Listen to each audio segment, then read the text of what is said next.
বলছে স্যার আমি ল্যাবে এসে কি দিয়ে এক্সাম দিই। ওকে ফাইন, তুমি ল্যাবে এসে এক্সাম দাও, সমস্যা নেই, আমাদের পিসিগুলো খালি আছে, এসে ক্যামেরা সেট আপ করো, এটা করো সেটা করে রেডি হও।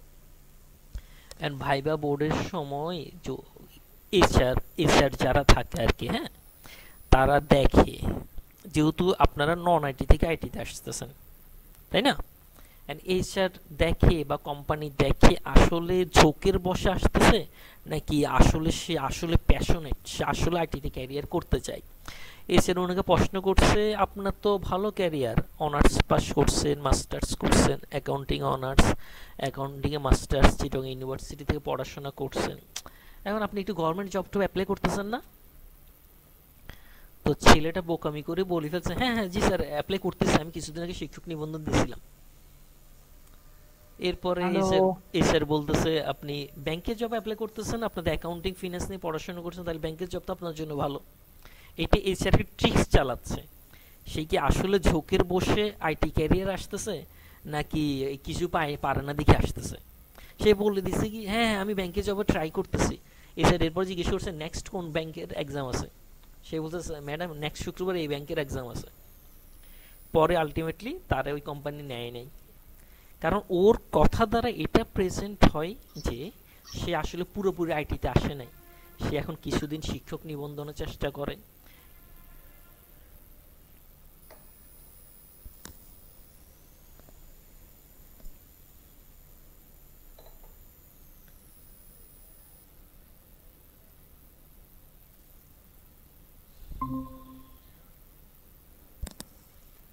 হুম, হ্যালো, শোনা যাচ্ছে এখন?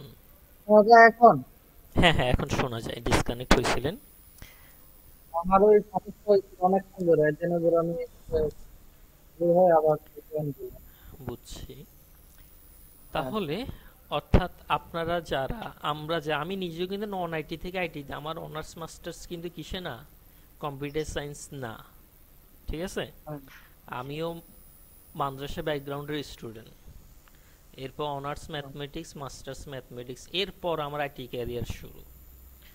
এই স্যার ওই স্টুডেন্টের কথাটা শেষ করি। স্টুডেন্ট এই স্যার বুঝে গেছে কি সে আসলে পুরোপুরি আইটিতে আসে নাই, সে কিছুদিন এটা করতেছে কিছুদিন আমি ওইটা করতেছে, তার আমি আসলে হচ্ছে কোনো। আপনার সাইবার সিকিউরিটিতে, আপনার হচ্ছে অফেন্সিভ সিকিউরিটিতে বাগ বাউন্টিতে যাব। আমি তো আর মনে করেন কোনো প্রতিষ্ঠানের হয়ে কাজ করব না, ইনফিল্ট্রেশন টেস্টারই হবো, বাট এটা হচ্ছে বাগ বাউন্টি করবো, মানে কোনো মানে কোম্পানির হয়ে আমি বান্দা কাজ করতে চাই না, যে প্রতিদিন অফিস যাইতে হবে, যে অফিসের কাজ করতে হবে। আমি আমার ঘরে বসে আমি আমি আমার কাজ করব।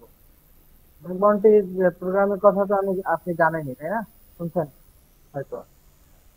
কিসের কথা কিসের আমার কথা বুঝি নাই, লাস্টের কথাটা বুঝি নাই। বাগ বাউন্টি যেটা আর কি, বাগবান্টি বাগবান্টি। হ্যাঁ, বাগ বাউন্টি প্রোগ্রামের কথা শুনছেন না? হুম হুম। কিন্তু আচ্ছা। হুম। আচ্ছা যাই হোক, সেটাও করেন, সেটাও তো কারো না কারো কাজ করতে হবে। আপনি সাইবার সিকিউরিটি দিবেন, কার দিবেন সাইবার সিকিউরিটি?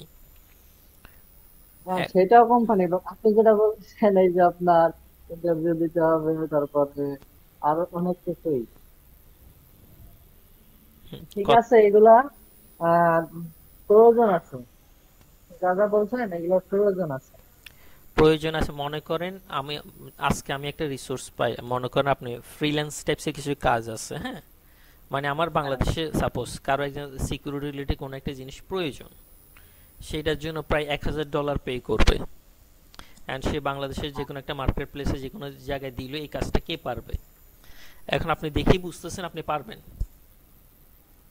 খুব সহজ আপনার জন্য, কাজটা খুব ইজি। এখন সে তো আপনার সাথে বসবে, সে আপনার সাথে কথাবার্তা বলবে না, সে আপনার সাথে একটা মিটিং অ্যারেঞ্জ করবে, মিটিং অ্যারেঞ্জ করে আপনার সাথে কথাবার্তা বলবে। সে তো জানে না আপনি যে আসলেই পারবেন, আপনার প্রোফাইল দেখবে, হ্যাঁ প্রোফাইল অনেক ভালো, ওকে ফাইন, কিন্তু সে আপনার সাথে কথা বলার সময় তাকে এতটুকু আশ্বস্ত করতে হবে, বুঝাইতে হবে হ্যাঁ আমি কাজটা পারবো এবং আমি আমাকে কাজটা দিলে বেস্ট সলিউশন আমি দিব, তাই না? তাহলে হ্যাঁ। তাকে এটা আশ্বস্ত করতে হবে। এর মানে কি আপনাকে কমিউনিকেশন স্কিল ডেভেলপ করতে হবে, না হয় কিন্তু সে আপনার কাজ দিবে না। আচ্ছা, আপনার মোবাইলে দরকার সরাসরি কথা বললো না, কিছু মানুষ আছে সরাসরি কথা বলে না ফেস টু ফেস, সে মেসেজে কথা বলে, টেক্সটে কথা বলে। অ্যান্ড টেক্সটে কথা বললেও আপনাকে কি করতে হবে, একটা প্রেজেন্টেশন এমনভাবে তাকে টেক্সট করতে হবে, এমনভাবে তাকে আশ্বস্ত করতে হবে যেন সে কাজটা আপনাকে কি দেয়। তো এই ব্যাপারগুলো আস্তে আস্তে আস্তে প্ল্যান করে করে, মানে প্রত্যেকদিন অল্প অল্প অল্প অল্প কাজ করে করে কি করতে হবে, ডেভেলপ করতে হবে। না হয় কি হবে না, আলটিমেটলি আমাদের দেশে কিন্তু অনেক স্কিল পার্সন আছে, কিন্তু স্কিলটা তারা সেল করতে পারে না। স্কিল হচ্ছে সেলেবল স্কিল, হইতে অনেক গ্রাফিক্স ডিজাইনার পড়ে আছে, অনেক ওয়েব ডেভেলপার পড়ে আছে, অনেক, কিন্তু তারা স্কিলটা সেল করতে পারে না। বুঝতে পারতেছি, অনেক সাইবার সিকিউরিটি স্পেশালিস্ট আছে আমাদের দেশের মধ্যে অনেক জায়গায়, কিন্তু সে তো স্কিলটা সেল করতে হবে, সেলেবল স্কিল হইতে হবে। রিয়াল ইসলাম খানের নাম শুনছেন? বুঝি নাই। রিয়াল ইসলাম খান।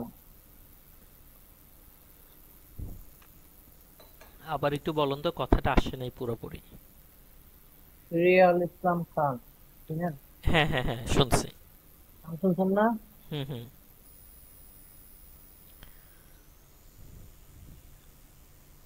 হ্যালো। উনি তো মানে হ্যাঁ উনি তো বাগমাউন্টিতে অনেক ভালো ইয়ে করছে, মানে অনেক বড় একজন ইয়ে আর কি। সৌরভ, আপনার ইন্টারনেটে কত এমবিপিএস এর, আপনার ব্রডব্যান্ড দিতে কানেকশন? পারে মাঝে মাঝে দেয়, দিতে পারে। হ্যালো, আমার কথা কি শোনা যাচ্ছে? হ্যাঁ সৌরভ, আপনার আচ্ছা, কথা, আপনি যা বলতেছিলেন আপনি বলেন বলেন বলেন। আপনার কথা শোনা যায়, মাঝে মধ্যে কথাটা ড্রপ হয়। আপনার কি ব্রডব্যান্ড কানেকশন নাকি মোবাইল ডাটা দিয়ে চলতেছে? ওয়াইফাই। ওয়াইফাই? বুঝবেন? ওয়াইফাইতে প্রবলেম কম হওয়ার কথা। আমার মাঝে মাঝে হয়। আচ্ছা আচ্ছা, ঠিক আছে, তাহলে আমরা শুরু করি। হ্যাঁ, হ্যাঁ, আপনি শুরু করেন, একটা বেজে গেছে। আপনি কতটুকু ক্লাস ছিলেন, কত সময় মানে কতটুকু?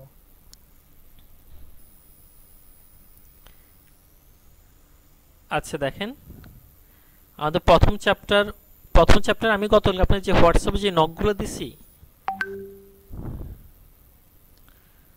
এগুলো একটু রেডি করে ফেলেন গতকালকে, যে এখানে যে নকগুলো এগুলো একটু রেডি করবেন।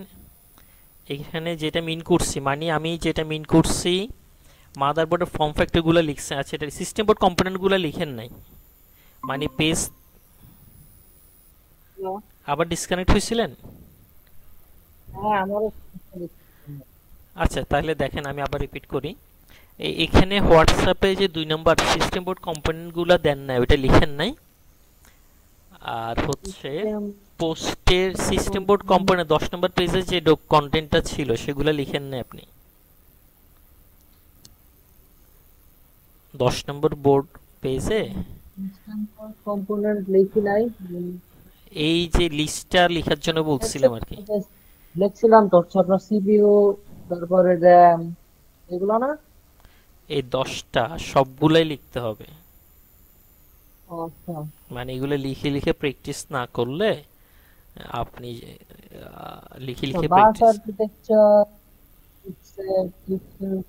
চিপসেটটা লিখি নাই, মানে শুধু একটু সকেট লিখছিলাম। মানে মানে আমি সিপিইউ আপনাকে সকেট, মিন করছি সিস্টেম বোর্ড কম্পোনেন্ট কয়টা, 10টা, এই সবগুলা লেখার জন্য এটা মিন করছি। এটা লিখেন, এটা লিখবেন। তারপর হচ্ছে পোস্টের ডেফিনিশনটা, কারণ বিভিন্ন সময় হোয়াট ইজ পোস্ট আপনাকে প্রশ্ন করতে পারে। এরপরে সিমোস ব্যাটারি, এখানে পেজ নাম্বার দিয়ে দিছে 39 পেজ, এত অল্প লিখলে হবে না। কয় নাম্বার পেজ? এই 39 পেজ। এই যে সিমোস ব্যাটারির কাজ, এই লিস্টটা লেখার জন্য মিন করছি আর কি। হ্যাঁ, এই এই লিস্টটা পুরো লিখবেন, কারণ একটা জিনিস আপনি যদি 5টা লাইন লিখেন আপনার মনে থাকবে 3টা, বলার সময় মনে থাকবে 2টা। এখন আপনি যদি 2টা লেখেন আপনি একটা ভুলে যাবেন। স্বাভাবিকভাবে হিউম্যান ব্রেন সে অনেক কিছু মনে রাখতে পারে না, আস্তে আস্তে এগুলো ব্রেন থেকে চলে যায়। আপনার লিস্ট আকারে লিখবেন, ঠিক আছে? আর এটা আমি সহজ করে লিখে দিচ্ছি, জাস্ট এতটুকু মনে রাখবেন, ডিমস ইউজ করা হয় ডেস্কটপে, সোডিয়াম ইউজ করা হয় কোথায়? ল্যাপটপে। ওকে, ওকে। আচ্ছা তাহলে আজকের কন্টেন্টে চলে আসি।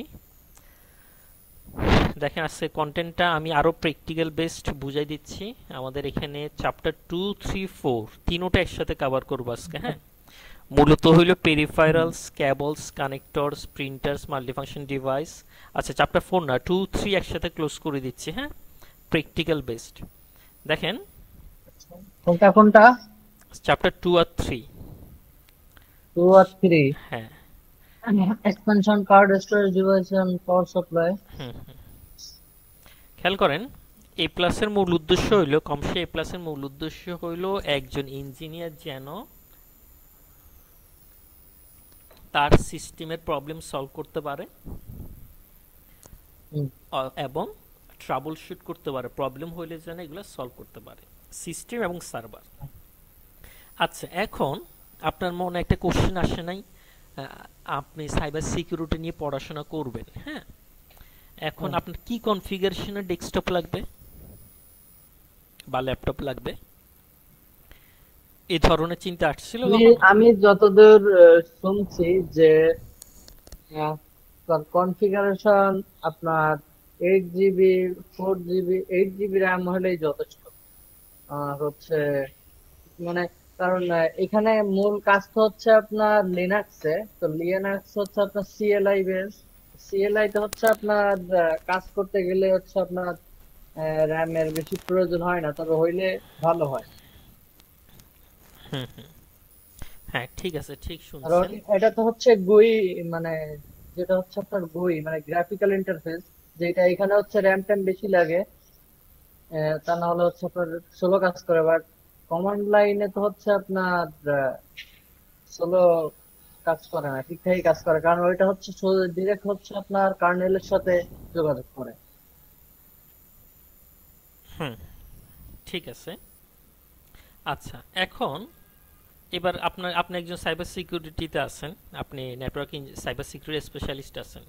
আপনার ছোট ভাই বোনকেও আপনার কাছে জিজ্ঞাসা করলো, ভাইয়া আমি তো গ্রাফিক্স ডিজাইন করি, আমার কনফিগারেশন কি হবে? হ্যাঁ, কি সেই অ্যান্সার দিবেন? ক্ষেত্রে তাহলে আপনি তো বলতে পারবো। হ্যাঁ, আচ্ছা আমরা তাহলে আজকে এইভাবে সিস্টেম রেডি করি, কিভাবে সিস্টেম রেডি করা হয়। হ্যাঁ, আসুন। ওকে।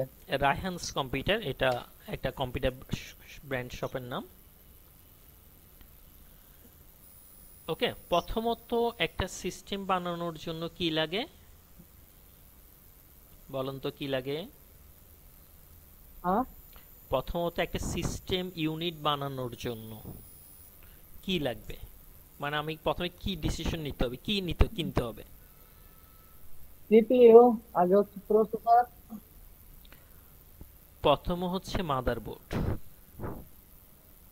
ঠিক আছে? কারণ আপনি সিপিইউ নিয়ে ফেলছেন, এখন মাদারবোর্ড যদি আপনার সিপিইউর সাথে ম্যাচ না করে তাহলে হবে না। মাদারবোর্ড, যার কারণে ওইটার নাম কি মাদারবোর্ড, ঠিক আছে?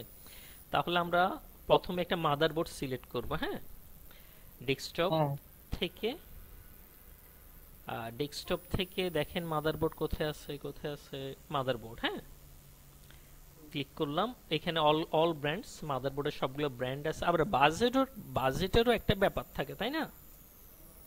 হ্যাঁ। আচ্ছা আচ্ছা, মাদারবোর্ডের চিপসেটের মধ্যে বর্তমানে দুইটা মাদারবোর্ড আছে, একটা হচ্ছে এএমডি আর একটা হচ্ছে এএমডি আর ইন্টেল, ইন্টেল। দুইটার ভিতরে কোনটা ভালো আর কোনটা মানে কোনটা সুবিধা কি আর অসুবিধা? দোনোটাই ভালো। এএমডিটা নতুন আসছে, তারা সেম কনফিগারেশন আর একটু কম প্রাইসে দিচ্ছে। বুঝতে পারতেছি, দোনোটাই আমেরিকান আমেরিকান, দোনোটাই ম্যানুফ্যাকচার আমেরিকান বা অরিজিন আমেরিকান, ম্যানুফ্যাকচার হচ্ছে চায়নাতে বা তাইওয়ানে। তাদের অনেকগুলো ফ্যাক্টরি থাকে, এক একটা মাদারবোর্ড এক এক জায়গায় তৈরি করছে। দুইটাই ভালো, তবে এএমডিটা প্রাইস ইন্টেলের তুলনায় একটু কম। আচ্ছা মনে করেন আপনি ইন্টেলের মাদারবোর্ড চয়েস করলেন। ওকে, আমি এটা সিলেক্ট করে দিচ্ছি। আচ্ছা আমরা ডেস্কটপের জন্য বানাচ্ছি, ডেস্কটপের ফর্ম ফ্যাক্টর দেখেন, খেয়াল করুন ওই ফর্ম ফ্যাক্টর কতগুলো পড়ছি না, ATX, ITX, micro ATX, micro ATX, mini ITX. যেহেতু আমরা ডেস্কটপ বানাচ্ছি তাহলে কোনটা সিলেক্ট করব? এটিএক্স। ATX, fine. এরপর আসেন ইন্টেলের চিপসেটের অনেকগুলো কি আছে, ভ্যারিয়েন্ট আছে, হ্যাঁ, জেনারেশন টাইপসের আর কি। হ্যাঁ, এটা এখান থেকে সিলেক্ট করতে পারেন বা আমরা প্রাইস দেখে সিলেক্ট করব আলজা।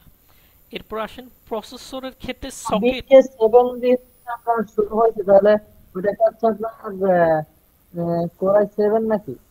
না না না, সেটা সেটা হচ্ছে প্রসেসরের মধ্যে কোর i7 কোর i5 ওগুলা প্রসেসরের ইস্যু। আচ্ছা আচ্ছা, আমি আমি একটু প্রসেসরে চলে গেছিলাম হ্যাঁ হ্যাঁ, ঠিক আছে। আচ্ছা এখন আসেন, আমার যে মাদারবোর্ড আপনি সিলেক্ট করতেছেন সেটা কি DDR4 র্যাম সাপোর্টেড নেবেন নাকি DDR5 সাপোর্টেড নেবেন? যদি বাজেট বেশি হয় অবশ্যই হ্যাঁ DDR5, যদি বাজেট কম হয় কি নিব, DDR4 নিব, তাই তো? আচ্ছা আমাদের বাজেট তার মনে, থেকে আমাদের মনে করেন বাজেট হচ্ছে মিডিয়াম, তারপরে অনেক বাজেট লাগবে, DDR4 সিলেক্ট করলাম। আচ্ছা আচ্ছা, এবার আসেন আমার মাদারবোর্ডে মেমোরি ম্যাক্সিমাম কত সাপোর্টেড হবে।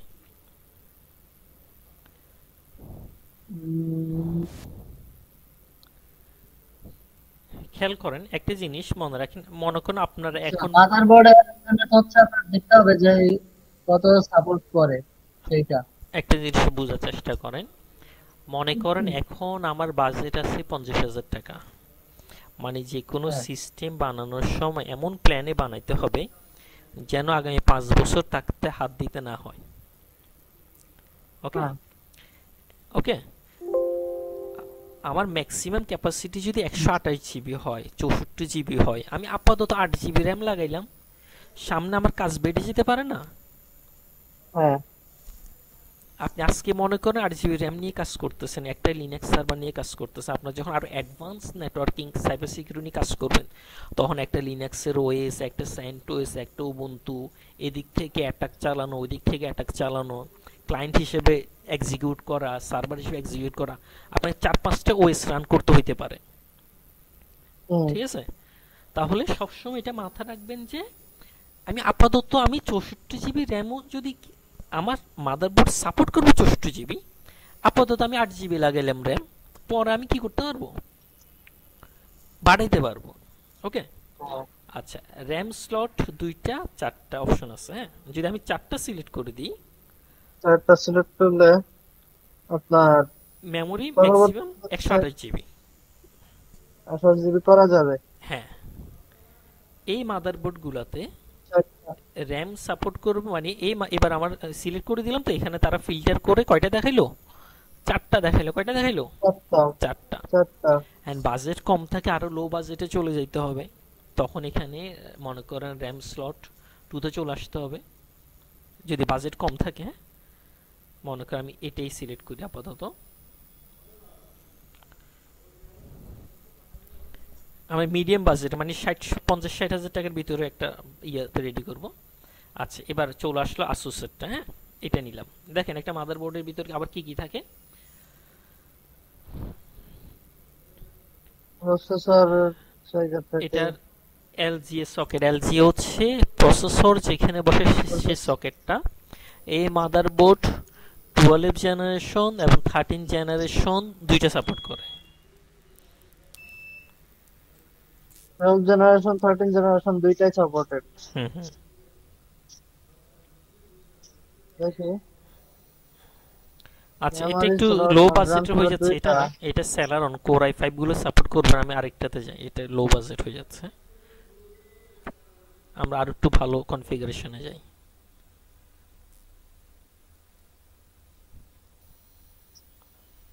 এটাতে যাচ্ছে। এটাতে ওইটাতে যেটা হয়েছিল, এটাতে দেখেন core i5 core i7 core i3 সবগুলো কি করবে, সাপোর্ট করবে। সাপোর্টেড। ঠিক আছে, তাহলে মাদারবোর্ডের ভিতর কি কি থাকে আবার রিপিট করি, ব্র্যান্ড আসুস, তার মডেল নাম্বার আছে, বডি কালার ব্ল্যাক, এখানে সিপিইউ কোনগুলো সাপোর্ট করে, কোর i3ও নিতে পারেন, কোর i5ও নিতে পারেন, কোর i7ও নিতে পারেন, কোর i কি নিতে পারেন, 9ও নিতে পারবেন। নাই না না যাবে। জেনারেশন সাপোর্ট করবে 12 13 14। মেমোরি টাইপ কত, DDR4। মেমোরি মেগাহার্টজ হচ্ছে 2133 থেকে 5066 পর্যন্ত সাপোর্ট করবে, মানে বাস স্পিড। আচ্ছা, ম্যাক্সিমাম র্যাম কতটুকু সাপোর্ট করবে? 28 জিবি। র্যাম স্লট কয়টা? 4টা। আচ্ছা। আপনার এখন বাজেট কম, আপনি আপাতত 8 জিবির একটা র্যাম কিনে লাগাইতে পারবেন, বাকি 3টা স্লট খালি থাকবে। সামনে 1 বছর পর 2 বছর পরে ইনকামও বাড়বে, র্যামও বাড়াইতে পারবেন। এন্ড আপনি যদি প্রথমে লো কনফিগারেশনের মাদারবোর্ড সিলেক্ট করে ফেলেন, আপনার 2 বছর পর পর্যন্ত হবে। হ্যাঁ 2 বছর পর লাগতেছে, তখন সেটাকে ইনক্রিজ করতে পারবে না, তখন আবার নতুন করে পুরো খরচ করতে হবে। আচ্ছা, এরপরে এখানে এসএসডির মধ্যে মানে স্টোরেজের মধ্যে M2 ডট সাপোর্ট করবে, M2 ডট এসএসডি সাপোর্ট করবে, যেটা এসএসডির তুলনায় আরো ফাস্ট। ফাস্ট। হ্যাঁ আরো ফাস্ট। M2 ডট যেটা সেটা প্রথম হলো হার্ড ডট ডিস্ক ড্রাইভ, এরপর হলো এসএসডি, এরপর হচ্ছে M2 ডট এসএসডি। এসএসডি আর M2 ডট এসএসডি দুটার ভিতরে পার্থক্য কি? এটা আরো ফাস্ট। এটাও তো এসএসডি নাকি? আচ্ছা, এটা এখন বুঝাচ্ছি দেখেন। এরপরে মাদারবোর্ডের পরে এখন আমাদের কি লাগবে, মনে করেন আমি এটা অ্যাড টু কার্ট দিলাম। হ্যাঁ, এবার আমরা সিলেক্ট করব প্রসেসর। আমার এই মাদারবোর্ড 5 7 সব প্রসেসর সাপোর্ট করে। হ্যাঁ, জেনারেশন হবে 12 13 14। আসেন এবার প্রসেসর সিলেক্ট করি। প্রসেসর, আমরা প্রসেসর আসেন।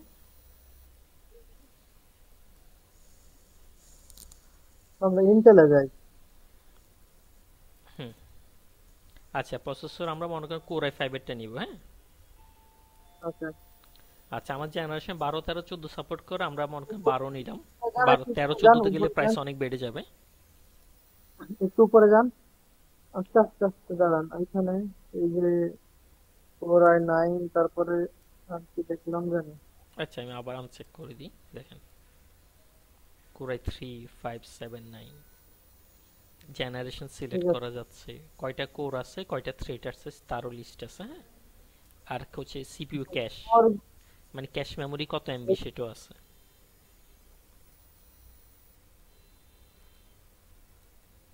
কোর যত বেশি হবে তত তত সে ভালো সার্ভিস দিবে। স্পিড বেশি, তাই তো? হ্যাঁ হ্যাঁ, এইচপি বেশি। আচ্ছা, এখন কোর i7 কোর i9 এ গেলে অনেক বাজেট হয়ে যাবে, আমরা মিনিমাম মিডিয়াম ক্লাসে যাই, কোর i5 এ যাচ্ছি। আমার জেনারেশন, আমার মাদারবোর্ড জেনারেশন 12 থেকে সাপোর্ট করে। কত থেকে? তাহলে আমরা 10 11 নিলে এখানে কাজ করবে না সে। আমার মাদারবোর্ড জেনারেশন সাপোর্ট করে কত থেকে? 12 থেকে। আরো যদি আমি হচ্ছে এখানে 11 দেই তাহলে সাপোর্ট করবে না? না, সাপোর্ট করবে না। ঠিক আছে, আমার মাদারবোর্ড যদি আমরা 11 জেনারেশন দিই সেটা সাপোর্ট করবে না, তাহলে আমার জেনারেশন হইতে হবে কত? 12। তার 12 জেনারেশনের মধ্যে এই দুইটা আছে, একটা 15,000 একটা 18,000। তাহলে আমরা দেখি কোনটা ভালো। দেখেন এটা সিপিইউ কেস 18 এমবি, এটা 18 MB, CPU cooler included, core 6 same, মোটামুটি সেমই। হ্যাঁ, বাট এখানে তফাৎটা কোথায়? যে একটা 18,000 হইলো,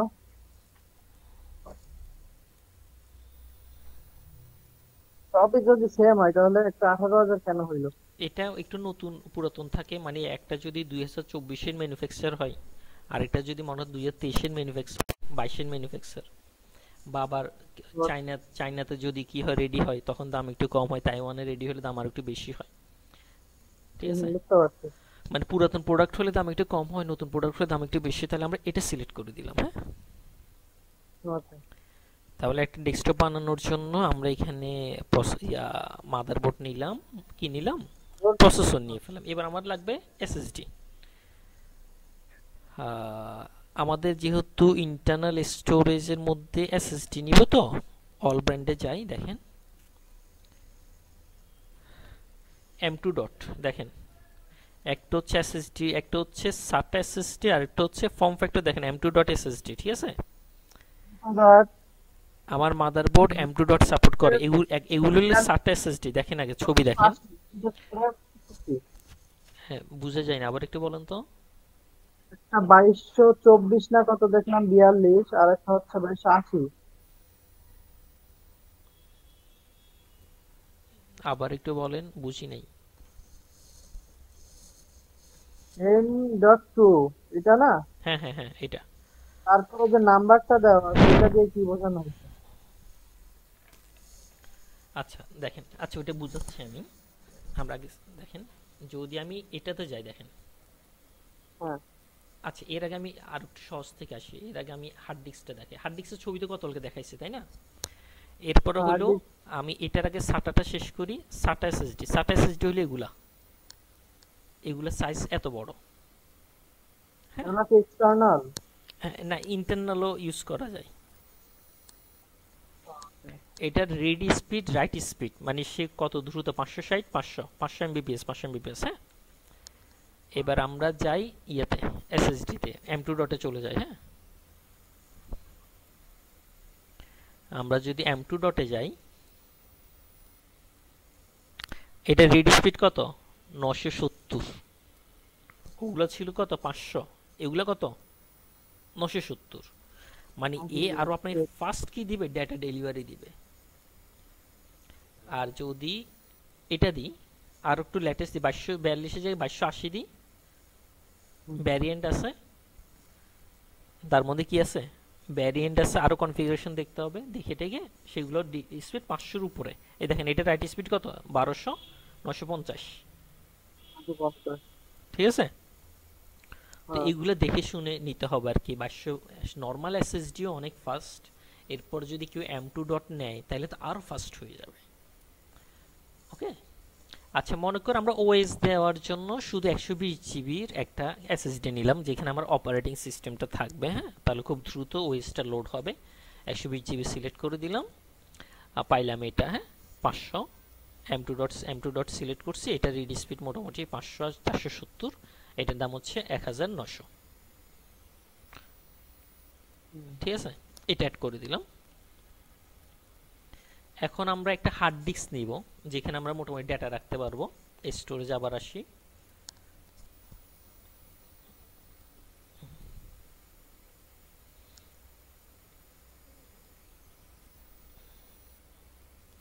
internal STD hard disk drive. হ্যাঁ, 1 টেরাবাইটের একটা হার্ড ডিস্ক। দেখেন এখানে কি থাকে, আরপিএম এর একটা ব্যাপার থাকে। আপনি আরপিএম এর ব্যাপারটা জানেন, 5400 5700 7200। 7200টাই নিব। পাওয়া যাবে হ্যাঁ, ফার্স্ট। 7200টাই নিব। মনে করুন ওয়েস্টার্ন ডিজিটাল 1 টেরাবাইট একটা নিব, 1 টেরাবাইট। এটা প্রায় আরপিএম 7200। হ্যাঁ, ওকে, তাহলে এটা অ্যাড টু কার্ট দিয়ে দিলাম, এটা হচ্ছে 5600 টাকা।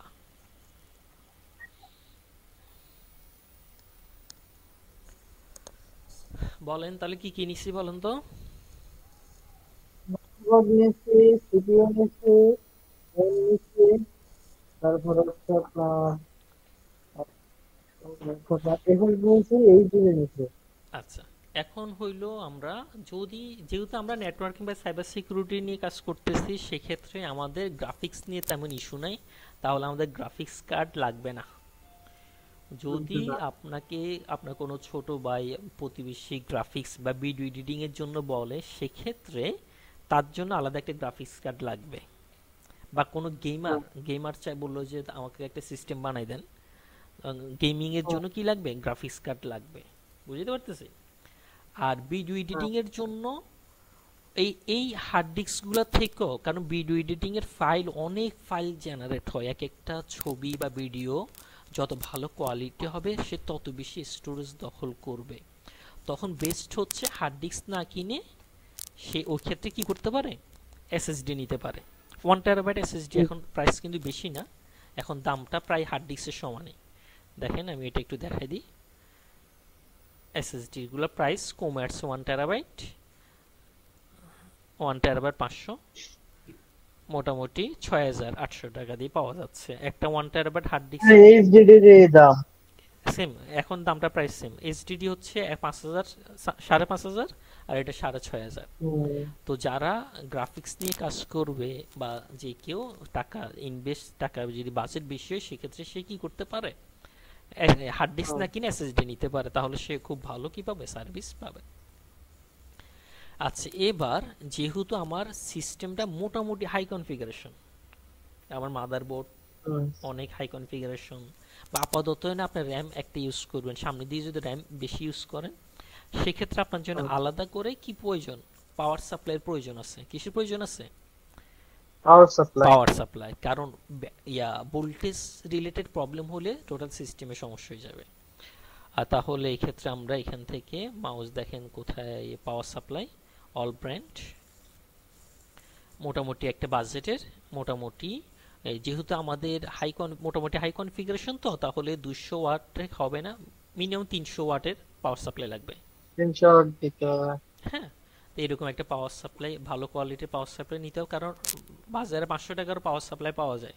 তা আপনি সিস্টেমের পিছনে 60,000 টাকা খরচ করছেন, পাওয়ার সাপ্লাই একটা দিয়ে দিলেন উইক, তো ওভারঅল পারফরমেন্স কি হয়ে যাবে, খারাপ হয়ে যাবে। ঠিক আছে, এটা কিন্তু অনেকে জানে না, অনেকে এটাতে খরচ করতে চায় না। আচ্ছা, এটা নিয়ে ফেললাম আমরা। হ্যাঁ, ওকে। আচ্ছা, পাওয়ার সাপ্লাই নিয়ে ফেলার পর কি আছে বলেন, আর কি বাকি আছে বলেন? র্যাম নিতে হবে। র্যাম নিতে হবে, এই তো ভালো ধরতে পারছেন। এরপর আমার একটা মেন জিনিস, সেটা হইলো ডেস্কটপ র্যাম। হ্যাঁ, অল ব্র্যান্ডে আসি। আমরা মনে করেন আপাতত 16 জিবি বা 8 জিবির একটা র্যাম নিলাম, এটা সিলেক্ট করলাম। আমাদের মাদারবোর্ড ডিডিআর কত কত সাপোর্ট করে, 4 আর 5, তাই না? 4 আর 5 তাহলে অবশ্যই আমাকে 4 অথবা 5 নিতে হবে। তো বাজেট মানে বেশি থাকলে কি, 28 পর্যন্ত হচ্ছে সাপোর্ট করবে। হ্যাঁ, বাজেট বেশি হলে আমরা 5 নিলাম, বাজেট কম হলে কি নিলাম, 4 নিলাম, 4ও ভালো 4 সার্ভিস নিলাম। চলবে। আচ্ছা, এরপরে বাস স্পিডটা একটু দেখা যাবে, মানে আমার বাস স্পিড কত থেকে সে সাপোর্ট করতেছে, 3300 না 3200 থেকে না, হ্যাঁ, ওরকম থেকে হচ্ছে 5000 কত জানি, কত পর্যন্ত? 5000। তাহলে আমরা 3200 মাঝামাঝি একটা নিব, কারণ বাস স্পিড যত বেশি হবে প্রাইসটা বেড়ে যাবে। তাহলে আমি মনে করি 3400টা নিলাম। হ্যাঁ, আচ্ছা, এই এই র্যামটা টিমের এই র্যাম। আবার এই র্যামের মধ্যে এই র্যামটা একটু ছবি দেখি।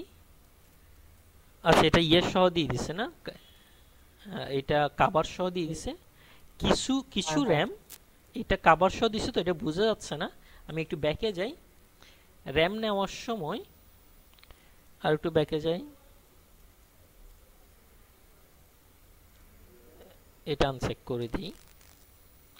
এই দেখেন, এই র্যামগুলো হিটসিং সহ, খেয়াল করেন, আমি গতকালকে র্যাম দেখছিলেন না, এই র্যামগুলোর উপরে আর হ্যাঁ, একটা কাভার দেখতেছেন, ঠিক আছে? হ্যাঁ, হ্যাঁ। এগুলো হচ্ছে হিটসিং সহ। কি সহ? হিটসিং সহ। সে অটোমেটিক র্যামটাকে কি রাখবে, কুল হেডসিন। রাখবে। আর এই র্যাম হেডসিন হিটসিং, হ্যাঁ, এগুলোর সাথে কি আছে, হিটসিং আছে। সুবিধা কি? হিটসিং সুবিধা হচ্ছে সে ঠান্ডা রাখবে র্যামকে। ও, ওকে, বুঝতে পারছি। তাহলে এইগুলাই ভালো হবে আর কি, হ্যাঁ, তাই এগুলো তো? ভালো হবে। এগুলো এই দেখেন, এই র্যামগুলো খোলা। এখন বেশিরভাগ হুম, দেখি এগুলো খোলা র্যাম, ঠিক আছে, ওপেন। এগুলো ওপেন, হুম, মানে বুঝতে হিটসিঙ্কের পারছি। সাপোর্টটা এখানে নাই। তবে এগুলাতে কি আছে, হিটসিং সহ আছে। হুম, নাম কি, বুঝতে থার্মাল পারছি। টেক। ঠিক আছে, থার্মাল টেক হ্যাঁ, মানে হচ্ছে সে র্যামটাকে কুল রাখার জন্য হিটসিং দেওয়া থাকে। বুঝতে পারছি। আচ্ছা, তাহলে আমরা মনে এগুলোর করেন, প্রাইসও তো বেশি হওয়ার কথা, হ্যাঁ, 1000। প্রাইস তো একটু বেশি, সামান্য বেশি। ডিফারেন্স দেখা যাচ্ছে 500 টাকা ডিফারেন্স। এখন সব কিছুতে 500 ডিফারেন্স করে আবার বাজেট অনেক বেশি হয়ে যায়। আচ্ছা, আমরা এইটা নিই। হ্যাঁ, হ্যাঁ, হ্যাঁ, হ্যাঁ। 8 জিবি DDR4 4000 মেগাহার্জ সাপোর্ট করে, আমাদের ওইটা 3000 থেকে সাপোর্ট করা। হ্যাঁ, অ্যাড টু কার্ট 3000 দিয়ে থেকে দিলাম। শুরু, 3200 থেকে শুরু। আচ্ছা, খেয়াল আরেকটা জিনিস, এই দেখেন, অল ব্র্যান্ড আসি। 8 জিবি র্যামটার প্রাইস কত ছিল দেখেন, এটা 6000 টাকা। তো 4000 টাকা। এই 16 হ্যাঁ, জিবি র্যামের প্রাইসও দেখবেন কাছাকাছি। 16 জিবি র্যাম সিলেক্ট করছি, তো ওই হিটসিং সহ নিতে গেলে, আচ্ছা, বাস স্পিডটা সিলেক্ট করে দিয়ে 4000, 8000 টাকা, কয় হাজার টাকা, ওটা 6500, এটা 2000 টাকা হ্যাঁ, বেশি। এই আর কি, তারা মাত্র এইভাবে ম্যানুফ্যাকচারটা করে।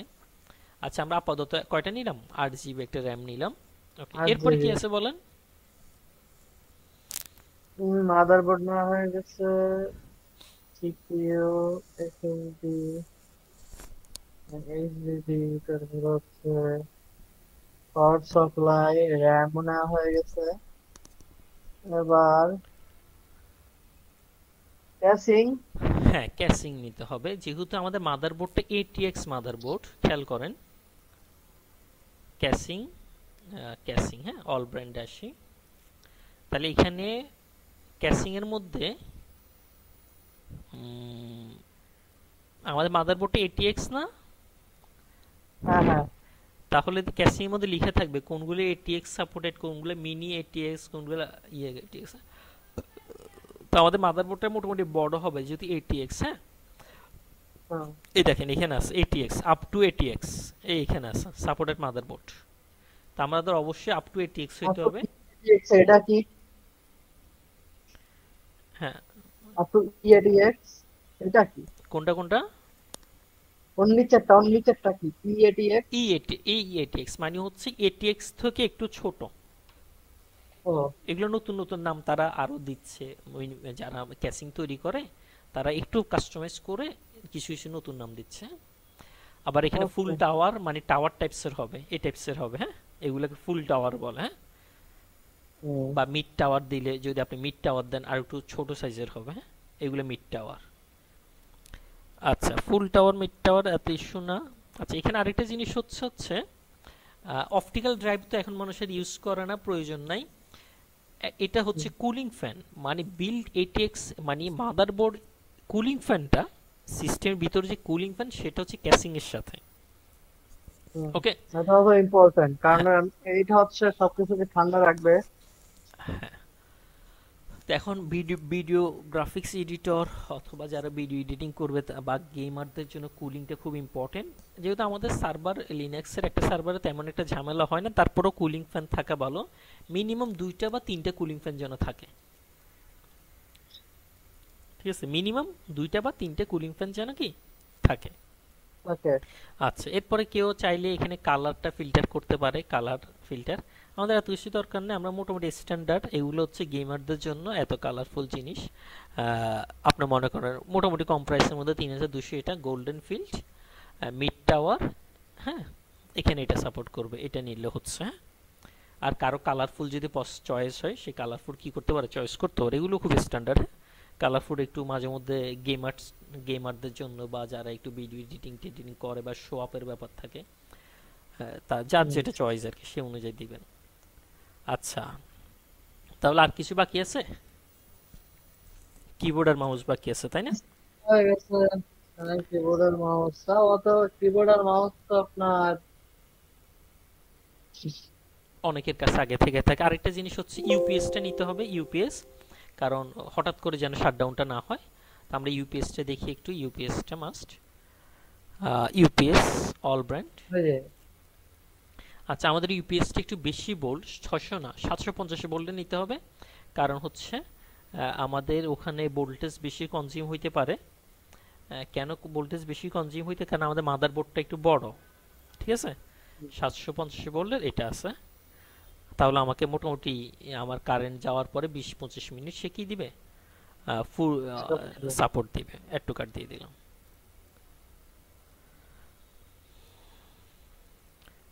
তাহলে আমি যদি এটাকে ভিউ কার্টে যাই, এগুলো অল যদি সিলেক্ট করে দিই, তাহলে এই ধরনের 12 কম বাজেটের আমরা এখান থেকে মোটামুটি সব লেটেস্ট ধরছি। হ্যাঁ, 60-50-এর ভিতরে আমাদের যারা সাইবার সিকিউরিটি নিয়ে কাজ করবে, নেটওয়ার্কিং নিয়ে কাজ করবে, তারা মোটামুটি এই বাজেটের পিসিতে হয়ে যাবে 50 থেকে 55 বা 55 থেকে 60। আর কিন্তু এখন গ্রাফিক্স এডিটর বা গ্রাফিক্স ডিজাইনার তাদের মিনিমাম 70-এর উপর যাবে, কারণ একটা গ্রাফিক্স কার্ড অ্যাড করলেই 18,000 টাকা চলে আসবে। ঠিক আছে, ওকে। এখন এই ধরনের বাজেট সিস্টেম নিজে বানাতে পারতে হবে, মানে হ্যাঁ। আর মনে করেন আপনারা যখন আইটিতে আসবেন, অনেকে অনেক সময় সাজেশন চাইবে ওই ইয়া সাইবার সিকিউরিটি গ্রুপে। অনেক সময় দেখবেন অনেকে পোস্ট করে, আমার সাইবার সিকিউরিটি যাইতে চাচ্ছি, এখন ল্যাপটপ আছে, আমার কি কনফিগারেশন পিসি লাগবে, কি কনফিগারেশন ল্যাপটপ লাগবে। কারণ আপনাদেরকে যেহেতু এগুলাতে আপনাদের তো সামনের দিকে লিড করবেন, তাই না? তো এই ব্যাপারগুলা শিখানোই হচ্ছে এ প্লাস, বুঝতে পারতেছি। কেউ সাইবার সিকিউরিটি কোর্সে ভর্তি হয়েছে, এখন সে ইনস্ট্রাক্টর, এখন আপনাদের সিস্টেম বানানো শিখিতে পারবে না, কারণ ওই সময় তো তার ওনার নাই। বা উনি একটা অ্যাডভান্স কোর্স করাচ্ছে, উনি আপনাকে এখানে সিস্টেম বানানো নিয়ে, সিস্টেমের প্রবলেম নিয়ে কথা বলতে পারবে না। ওকে, আমি এটা সেভ করে আপনাকে পাঠিয়ে দিচ্ছি। আপনি নিজে আজকে আবার ওয়েবসাইটে ঢুকে, যে কোনো কোম্পানির ওয়েবসাইটে ঢুকে কি করবেন, আরেকটা সিস্টেম বানাবেন। সেটা আমি বাজেট মনে করেন বলি। কিন্তু আপনি একটু ল্যাপটপটা দেখাবেন। বুঝিনি, আবার বলেন তো। একটু ল্যাপটপটা দেখাবেন, মানে আইটি আচ্ছা এক্সেসটা। আচ্ছা, হ্যাঁ হ্যাঁ দেখাই দিচ্ছি, আমি এটা দেখাই দিই, ল্যাপটপটা দেখাই দিই। আর আধা ঘন্টা আর 30 মিনিট, 30 মিনিট হয়ে গেছে, আপনি ক্লাস নিয়েছেন আর 30 মিনিট নেন, সেটা হচ্ছে আপনার ল্যাপটপের উপর বেস করে। আচ্ছা এবার আসেন, মনে করেন কারো পক্ষে ডেস্কটপ কিনা পসিবল না, হ্যাঁ, and সে চাইলো যে না আমি হ্যাঁ, ল্যাপটপ কিনবো, কি কিনবো, ল্যাপটপ কিনবে। ল্যাপটপ কিনবো। এই পিডিএফটা আমি পাঠিয়ে দিছি। হ্যাঁ আমারই তাহলে হচ্ছে ল্যাপটপ আর কি পছন্দ, তা কি কেমন কনফিগারেশন কি করব? আচ্ছা আসেন তাহলে। কাস্টম, আচ্ছা ল্যাপটপ হচ্ছে আমি কাস্টম, মানে এই যে একটা পিসি বিল্ড করলাম আমি, এটা আমি আমার মতো কাস্টম বানাইতেছি, ল্যাপটপটাও কি কাস্টম বানানো যাবে? না, ল্যাপটপ কাস্টম বানানো যাবে না, ল্যাপটপ ম্যানুফ্যাকচাররা যেভাবে বানাই দেয় সেভাবে নিতে হবে। পরে যেটা করা যায়, তারা 8 জিবি র্যাম দিচ্ছে, আপনি আরো 8 জিবি র্যাম লাগাইতে পারবেন। ল্যাপটপ বেশি এক্সপান্ড করা যায় না, কি করা যায় না, তারা সেই সুযোগটা রাখে না। সর্বোচ্চ আপনি কি করতে পারবেন, র্যাম 8 জিবি দিছে, সেখানে supported 16 GB 32 GB RAM change করতে পারবেন। এসএসডি তারা 100 256 দিছে, আপনি ম্যাক্সিমাম সেটা রিপ্লেস করে 500 আনতে পারবেন বা 1 টেরাবাইট আনতে পারবেন। আচ্ছা তাহলে দেখি ল্যাপটপে চলে আসি। আচ্ছা, ল্যাপটপের ভিতরে হচ্ছে আসলে যে ব্র্যান্ড গুলো আছে আপনার, Asus আছে, দেন হচ্ছে আরো অনেক ব্র্যান্ডই আছে আপনার অ্যাপেল বাদে। এখন যদি আমি ল্যাপটপ নেই, হুম হুম হুম কোন ব্র্যান্ডের ল্যাপটপ নেওয়া উচিত? আমি এইচপির কথা শুনছি, যে হচ্ছে আপনার এইচপি তে যে কিবোর্ড থাকে না, হুম হুম হুম কিবোর্ডে নাকি হচ্ছে প্রবলেম হয় পরবর্তীতে। এসপিতে। এটা কতটুকু সত্যি আমি জানি না, হুম হুম আমি শুনছি, বাট আমি যেটা ইউজ করি এটা হচ্ছে অ্যাসুস। SR, Asus. আসুস, হ্যাঁ হ্যাঁ হ্যাঁ। আচ্ছা আচ্ছা, হ্যাঁ ওগুলা ল্যাপটপের ব্র্যান্ড, এগুলো সবগুলোই তো ব্র্যান্ডের, হ্যাঁ এসপি বলেন, ল্যানোভো বলেন, আসুস বলেন, ডেল বলেন, এখন হচ্ছে সবগুলাই মোটামুটি ভালো সার্ভিস দেয়। এখন কেউ কিনছে, তার কপাল খারাপ পড়ে গেছে, তার কোনো একটা ইস্যু হয়ে গেছে বা ঠিকমতো হ্যান্ডেল করে নাই, তখন গিয়ে প্রবলেমটা হয়, বুঝতে পারতেছি। আর ইউজেস বুঝতে হবে, হেভি ইউজেসের জন্য কিছু ইন্ডাস্ট্রিয়াল ল্যাপটপ পাওয়া যায়, হেভি ইউজেস, বুঝতে, সেই ক্ষেত্রে ল্যানোভোর আপনি যে কোনো কর্পোরেট প্রতিষ্ঠানে তারা ল্যানোভোর ল্যাপটপ ইউজ করে। ল্যানোভোর কিবোর্ডটা ডেস্কটপের কিবোর্ডের মতো কাজ করে। কর্পোরেটগুলো কি করে, ওই দুবাই টুবাই থেকে 20,000 25,000 টাকা দিয়ে কিছু ইন্ডাস্ট্রিয়াল ল্যাপটপ পাওয়া যায়, অফিস আদালত ওইটাই দিয়ে দেয়, কারণ ওইটা হেভি ইউজ করলে কি হয় না, ঝামেলা হয় না, ঠিক আছে। তো এখন কত হইলো বাজেট। লেনোভোর হচ্ছে ব্যাটারি ব্যাকআপও ভালো দেয়। হুম হুম, ব্যাটারি সার্ভিসটা আবার ভালো দেয়। ল্যানোভোর এই ল্যাপটপগুলো, এই আইডিয়া প্যাডগুলো, এই কিবোর্ডগুলো হেভি, মানে খুবই ভালো সার্ভিস দেয়, ডেস্কটপের কিবোর্ডের মতো কি করে কাজ করে, ঠিক আছে। আচ্ছা এখন আমরা ল্যাপটপ প্রথম থেকে আসি, ল্যাপটপ চয়েস করি, অল ব্র্যান্ডে আসি। প্রথম হইলে তো মানুষের ব্র্যান্ডের একটা চয়েস থাকে, কারো যদি, এখানে কি কি ব্র্যান্ড আছে দেখি উপরে। এইখানে ব্র্যান্ড আছে অনেকগুলা, চাইনিজ কিছু ব্র্যান্ড আছে এটা।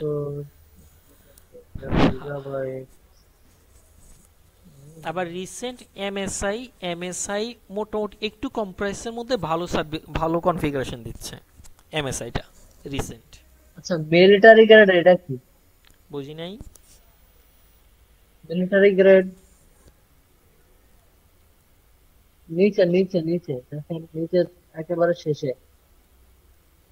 মিলিটারি গ্রেড, এটা নতুন একটা ব্র্যান্ড, মিলিটারি গ্রেড নতুন একটা ব্র্যান্ড আসছে, আসুসের তারা ও, ইয়ে করছে, নাম আমি দিছে। ভাবলাম যে স্পেশালি মিলিটারিদের জন্য। না না না না, military grade laptop, note notebook price Bangladesh. আচ্ছা প্রথম হইল ঠিক আমরা আছে, আপনি আসুস দিয়ে শুরু করেন। আসুস দিয়ে না, হ্যাঁ, তাহলে আমরা আসুসের প্রথমে ব্র্যান্ড সিলেক্টের ব্যাপার থাকে, এরপর হইলো আসলে আমরা কোর আই 3 ইউজ করব না 5 ইউজ করব না 7 ইউজ করব। যদি কোর আই 5 এ যাই, প্রাইস চলে আসবে 50 থেকে 70, কোর আই 7 এ গেলে 70 এর উপর চলে যাবে, হ্যাঁ। তো আমরা মিডিয়াম কোর আই 5 সিলেক্ট করলাম। এরপর হইলো র্যাম কতটুকু আছে, হ্যাঁ, মনে করেন আমরা কত জিবি র্যাম আছে বাই ডিফল্ট, হ্যাঁ 8 জিবি র্যাম লাগবে, 8 জিবি সিলেক্ট করলাম। ওকে, কোর i5 8 জিবি র্যাম। আর হচ্ছে আর বাকি জিনিসগুলো ইয়ে থেকে দেখা, বাজেট দেখিয়ে দেখতে হবে। আর হচ্ছে জেনারেশনের ক্ষেত্রে 11 জেনারেশন অনেক ভালো, সমস্যা নাই, 12 13 অনেক প্রাইস চলে আসবে 11 জেনারেশন। এইগুলোর মধ্যে ল্যাপটপ আছে এই কয়েকটা, কয়টা এটা। দেন এটা যদি দেখি Asus VivoBook core i5 11 generation 512 GB SSD দিয়ে দিছে, গ্রাফিক্স মেমোরি শেয়ার্ড, ডিসপ্লে কত 15.5 ইঞ্চি, কত ইঞ্চি 15.5, বড় ডিসপ্লে। হ্যাঁ, এবার ডিটেলস আরো দেখেন, 512 এসএসডি শেয়ার, ডিসপ্লেটা মোটা, এই ল্যাপটপগুলো অনেক ভালো, এই কিবোর্ডটা অনেক ভালো, বেশি স্লিম যেগুলো, হ্যাঁ স্টাইলিশ জিনিস সার্ভিস আপনাকে কম দিবে, ঠিক আছে, খুব স্টাইলিশ, অনেকে মেটাল বডি এটা সেটা, এটা হচ্ছে যাদের প্যাশনেবল তাদের জন্য। আসলে যারা কাজের জন্য কিনে তারা কিন্তু ওই ডিজাইনটা বেশি প্রায়োরিটি দিবে না, তারা কাজ কোনটাতে বেশি হবে সেটা দিবে। আবার এটার ফ্রিকোয়েন্সি 2.4 গিগাহার্টজ। আমার ডেস্কটপ কিনতে হবে দুইটা, বুঝছেন? আমি কিন্তু ওই যে লাইটিং মাইটিং এগুলা নেই নাই, আমি কিন্তু নর্মাল একটা ক্যাসিং নিয়েছি, জাস্ট হইলেই হইছে। ওইটা আর কি, যারা ওই কাজের তুলনায় বেশি শো আপ এর ইস্যু থাকে তারা হচ্ছে ওগুলাতে চিন্তা ভাবনা করে আর কি। আচ্ছা, এখানে র্যাম আমরা একটা জিনিস দেখি, এই ল্যাপটপটাতে টোটাল র্যাম স্লট একটা, বুঝছেন? মানে ওই একটা র্যামই আমি র্যাম ইয়ে করতে পারবো না, ইউজ করতে পারবো না। না, এখানে মেনশন করে নাই, ম্যাক্সিমাম র্যাম সাপোর্টটা মেনশন করেন আনমেনশনড। এটা 16 বা 16 চাপ সাপোর্ট করবে, আনমেনশন থাকলে 32 পর্যন্ত সাপোর্ট করে বেশিরভাগ ক্ষেত্রে। মানে একটাই র্যাম কিনতে লাগাইতে হবে, তবে আপনি এটা রিপ্লেস করে আরেকটা লাগাইতে হবে। মানে হচ্ছে আমি 8 জিবি থেকে 16 জিবি করতে পারবো, তাই তো? বাট একটাই। হ্যাঁ হ্যাঁ, একটাই, মনে করেন আপনি 8 জিবিটা সরাই 16 জিবি একটা কিনে লাগাইতে হবে, 8 জিবিটা ফেলে দিতে হবে।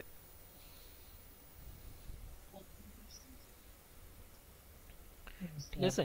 আর এসএসডি বলতে এনভিএমই এসএসডি, হ্যাঁ M2 ডটের একটা আছে, আর একটা হচ্ছে এনভিএমই, এটাও সিমিলার, কাছাকাছি স্পিডটা দেয়। একটা হচ্ছে এনভিএমই আর একটা হচ্ছে M.2। হ্যাঁ হ্যাঁ, আরেক M.2 টা আরো ফাস্ট এনভিএমই থেকে। হ্যাঁ হ্যাঁ, প্রথম সুপার ফাস্ট হচ্ছে M.2, এরপর হচ্ছে এনভিএমই, এরপর হচ্ছে এসএসডি, মানে পিসির দিকে আসছে, এরপর আমাদের hard disk normal additional hard disk.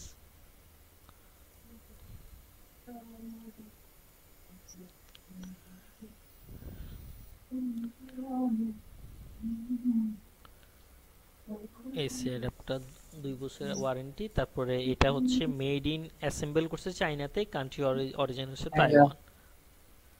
Taiwan. বেশিরভাগই তো হচ্ছে আপনার, মানে এই প্রোডাক্ট গুলা হয়তো হচ্ছে আপনার তাইওয়ানের। হ্যাঁ হ্যাঁ, তাইওয়ান হয়, আর অ্যাসেম্বল বেশিরভাগ চাইনাতেই করে। ওদের হ্যাঁ আমেরিকান হোক, মানে মূল কোম্পানি হয়তো আমেরিকান, তারা আমেরিকাতে হচ্ছে সবকিছুর কস্ট বেশি, তো মানে লেবারদের কস্ট বেশি, মানে সবকিছু আবার সবকিছু মেনটেন করে চালায়, তো যার কারণে ওই প্রতিষ্ঠানগুলা নিজেদের দেশে কারখানা না করে কি করে, এই চাইনাতে, তাইওয়ান বা বাংলাদেশ, ইন্ডিয়াতে বা এদিকে নিয়ে আসে আর কি, তাহলে লেবার কস্ট। তাইওয়ানে তো হচ্ছে আপনার প্রোডাক্ট গুলা তৈরি হয়, হ্যাঁ হ্যাঁ, তৈরি করে তাইওয়ান। তৈরি করে অ্যাসেম্বল করে কোথায়, চায়নাতে।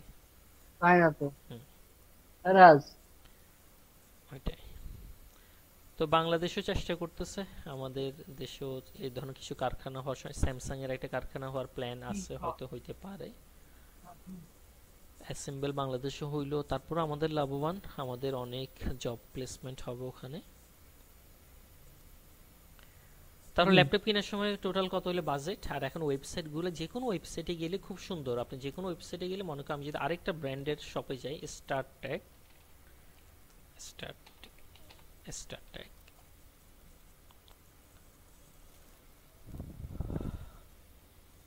ঠিক আছে, সবগুলো ওয়েবসাইটে সিমিলার এক একটা। আচ্ছা, আমি একটা সার্ভার বানাবো তো, কেমন কি এটা কোথা থেকে দেখ?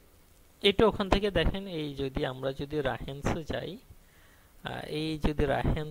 হ্যাঁ, ডেস্কটপ এন্ড সার্ভার, হ্যাঁ, তো ওখানে সার্ভার প্রসেসর দেখতে হবে ইন্টেল, সার্ভার র্যাম দেখতে হবে ইন্টারনাল সার্ভার এসএসডি, সার্ভারের জন্য আলাদা সবকিছু। হ্যাঁ, আর ওকে। সার্ভারের জন্য জিওন প্রসেসরটা ইউজ করা হয়। আর সার্ভারের জন্য বেস্ট হচ্ছে তো ডেলের যে সার্ভারগুলো আর কি। হ্যাঁ, ডেলের কোনগুলা?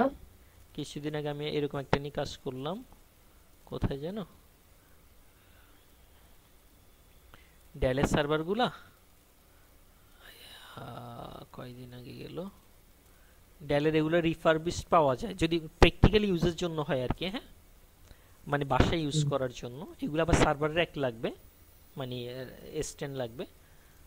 তো এগুলো 16 GB RAM, Jeon processor, dual কি থাকে, পাওয়ার সাপ্লাই থাকে, তারপর হার্ড ডিস্ক থাকে। এগুলো রিফারবিশড পাওয়া যায়, মানে সেকেন্ড বাহিরে ইউজ হয়েছে বাংলাদেশে, কারণ এগুলো নতুন হচ্ছে 3 লাখ 4 লাখ টাকা। তো এগুলো রিফারবিশড নিলে 1.5 লাখের ভিতরে পাওয়া যায়। ঠিক আছে, এখানে পাওয়ার সাপ্লাই দুইটা থাকে, যেন ওকে। একটা ডাউন হলে আরেকটা থাকে। মানে একটা সার্ভার, মানে আপনার একটা ডেস্কটপের থেকে তো এই সার্ভারটা আরো পাওয়ারফুল না? হ্যাঁ হ্যাঁ হ্যাঁ, কারণ এখান থেকে বানাতে গেলে প্রাইস অনেক বেশি চলে আসবে। সেই জন্য এগুলো একটু সেকেন্ড হ্যান্ড পাওয়া যায় আর কি, রিফারবিশড। আর কি বাজেটের উপর ডিপেন্ড করবে। বা সরাসরি এখান থেকে কিছু সার্ভার এখানে সেল হয়, আমি দেখাই। দেখেন, ডেল পাওয়ার ইস টাওয়ার সার্ভার কিছু আছে, এই ধরনের টাওয়ার সার্ভার। হ্যাঁ, এগুলো সার্ভার, ডেল পাওয়ার ইস টাওয়ার সার্ভার। হ্যাঁ, আচ্ছা, আপনি সিসিএন এর কি ট্রেনিং দেন নাকি? বুঝি নাই। পোস্ট পোস্ট দেখলাম সিসিএন এর, আপনি কি সিসিএন এর ট্রেনিং দেন? Class 10 plus? হ্যাঁ হ্যাঁ হ্যাঁ, আমি সিসিএন এর ট্রেনিংও করাই। প্লাস আমি হচ্ছে আপনার নেটওয়ার্ক ক্লাসও করান, তাই তো? জি, নেটওয়ার্ক ক্লাসও করাই আমার এখানে। সিসিএন এটা কি হচ্ছে নেটওয়ার্ক ক্লাস থেকে অ্যাডভান্স? হ্যাঁ, সিসিএন এটা নেটওয়ার্ক প্লাস থেকে অ্যাডভান্স। মানে ও, নেটওয়ার্ক আর প্লাসে হচ্ছে সিসিএন এ করানোর সময় বেসিক যা থাকে ওই বেসিকগুলাই হচ্ছে মূলত নেটওয়ার্ক প্লাস। আর সিসিএন এর মধ্যে প্র্যাকটিক্যাল কাজ চলে আসে। তা আমি এখানে এই কোর্সগুলো করাই। এগুলো আমার রেকর্ডেড কোর্সও সেল হয় এখানে। CCNA, Windows server, Red Hat Linux, MikroTik, এই চারটা। আর এই নেটওয়ার্ক ক্লাস কি? নেটওয়ার্ক প্লাস সিসিএন এ যারা করে তারা নেটওয়ার্ক প্লাস করে না, যার কারণে রেকর্ডেড ক্লাস সিসিএন আমার সেল হবে না। ঠিক আছে, তো ও, কেউ পার্সোনালি করতে চাইলে পার্সোনালি করায়। আমার হচ্ছে ওই নেট ক্লাসই দরকার, কমস্টিয়ার। হ্যাঁ ঠিক আছে, আপনার ওইটা কনসেপ্ট ঠিক আছে, কারণ সিসিএন এ তো তারা সিসকো ডিভাইস নিয়ে পড়াশোনা, তো সাইবার হ্যাঁ সিকিউরিটির হ্যাঁ ওই ট্র্যাকে ওইটা প্রয়োজন নাই আর কি। ওইটা ঠিক আছে আপনার। হ্যাঁ হ্যাঁ। ঠিক আছে, তাহলে আমরা চ্যাপ্টার 3 শেষ পর্যন্ত শেষ করলাম। হ্যাঁ, এই কথাগুলাই এখানে চ্যাপ্টার 2 3 তে বলছে। তাহলে আপনি নিজে নিজে একটু আরেকটা ডেস্কটপ বানাবেন, বিভিন্ন ওয়েবসাইটে গিয়ে দেখবেন, বাজেট ফিক্সড করবেন, কারণ সবার আগে তো মানুষের বাজেট ডিপেন্ড করে, তাই না? সবার তো একটা বাজেটের ব্যাপার, এরপরে না মানুষ বানায়, কারণ নিজের বাজেটের বাইরে তো ও, কেউ যাইতে পারবে না। তা আপনি হ্যাঁ হোমওয়ার্ক হ্যাঁ। হইলেও এটাই, আমাকে এরকম করে একটা পিডিএফ পাঠিয়ে দিবেন। ঠিক আছে, ওকে। বুঝতে পারতেছি? সব সিলেক্ট করে দিয়ে সেভ অ্যাজ দিয়ে দিলে এখানে পিডিএফ সিলেক্ট হয়ে যাবে, এরকম একটা পিডিএফ পাঠিয়ে দিবেন। ঠিক আছে, তাহলে আজকে এতটুকু পর্যন্তই। ওকে, হ্যাঁ, আল্লাহ হাফেজ। ওকে, তাহলে হচ্ছে আমি একটা কনফিউশন